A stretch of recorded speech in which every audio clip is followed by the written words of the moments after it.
राधे राधे दोस्तों, आज हम आपको सुनाएंगे नवरात्रि के दिनों में सुनी जाने वाली एक गरीब किसान और गरीब मूर्तिकार की कहानी। अगर आप हमारे चैनल पर नए हैं तो प्लीज़ हमारे चैनल को सब्सक्राइब करें, वीडियो को लाइक करें और शेयर करें। एक समय की बात है, भगवान भोले शंकर कैलाश पर्वत पर ध्यान मगन होकर बैठे हुए थे। उसी समय नारायण नारायण का जाप करते हुए और हाथ में वीणा धारण किए हुए देव ऋषि नारद जी अपने अनोखे हास्य भाव और जिज्ञासा के साथ भगवान शंकर की ओर चले आ रहे थे। उनके प्रत्येक चरण स्पर्श से हिमालय पर जैसे दिव्य महक फैल रही थी।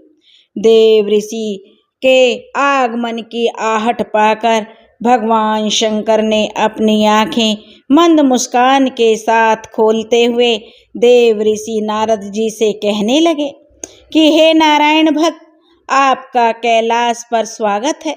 आप जिस प्रयोजन से कैलाश पर आपका आना हुआ है, अवश्य ही आप कोई महत्वपूर्ण समाचार लेकर आए होंगे। भगवान शंकर की यह बात सुनकर नारद जी हाथ जोड़ते हुए बोले, हे कैलाशपति, आज मैं कोई समाचार लेकर आपके पास नहीं आया हूँ, बल्कि मैं तो एक अनमोल रहस्य जानने के लिए आया हूँ। फिर नारद जी ने बड़े ही विनम्र स्वर में कहा कि हे प्रभु, मैं आपके पास नवरात्रि व्रत का महात्म्य सुनने के उद्देश्य से आया हूँ। इन दिनों में देवी दुर्गा की आराधना विशेष फलदायी क्यों होती है और इस व्रत को करने से कौन सा फल प्राप्त होता है? कृपया आप मुझे इन प्रश्नों का उत्तर देकर मेरे मन में उठ रहे संशय को दूर कीजिए। नारद जी के प्रश्नों को सुनकर भगवान भोलेनाथ मंद मंद मुस्कान के साथ बोले, ए ब्रह्मानंदन, आज आपने बड़ा ही उत्तम प्रश्न किया है। आपके माध्यम से समस्त संसार को इस व्रत का महात्म्य पता चलेगा, इसलिए आप ध्यान से सुनिए।